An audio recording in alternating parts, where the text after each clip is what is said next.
For today's video guys, ay magluluto tayo ng polenta with ribs at saka lalagyan din natin siya ng sausage. I-toast muna natin to guys para matanggal yung amoy mamoy. Ganyan lang siya guys, oh. Mag-change yung kulay niya. Okay na yan guys. Tapos lagyan natin ng white wine.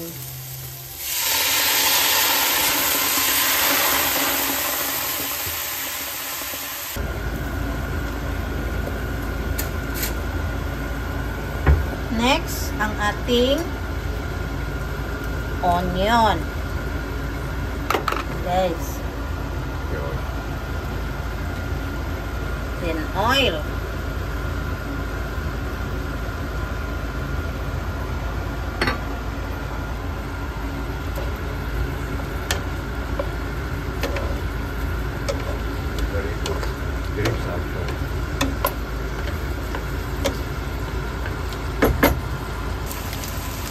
So yun guys, nag-change na yung kulay ng ating onion.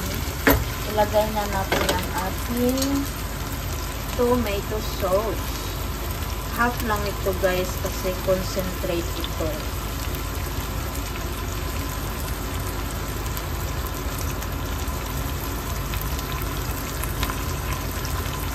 Ayan.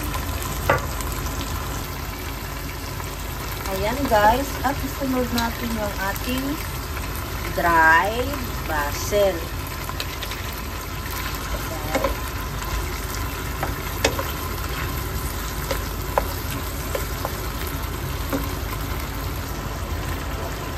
Then, add tayo ng tubig. 2 cups guys. And guys, 2 cups ang ilagay natin tubig. Then, isunod natin yung ating sausage. Ayan. And, a little bit salt. Then, cover lang natin guys. Guys, low the fire. Then, we cook this for 3 hours. Ngayon guys, magpapakulo tayo ng tubig para sa ating polenta. Nilagyan ng asin. Kailangan siya guys, i-mix ng i-mix.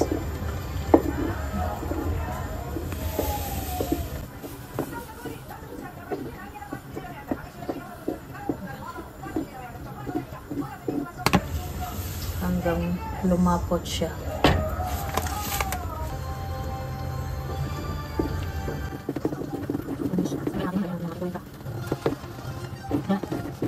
Ilagay na natin ang ating pang-mix, ating mixer.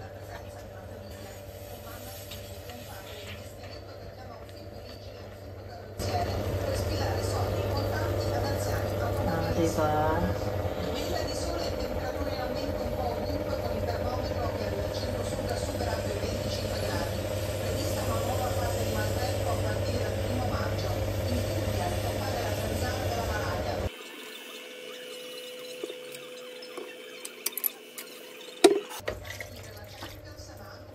Add ng water pag sobrang malapot. 35 minutes yan guys. Maluto na yan. Yan ang tinatawag na polenta guys. Yan.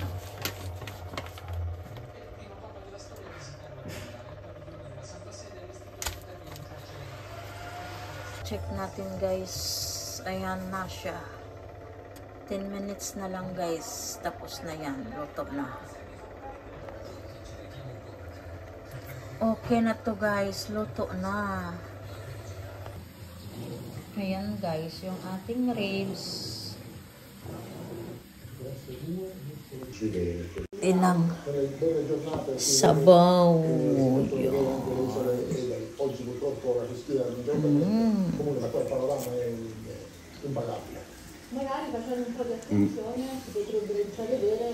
Then, Or with a zola or with a tomato sauce, my love.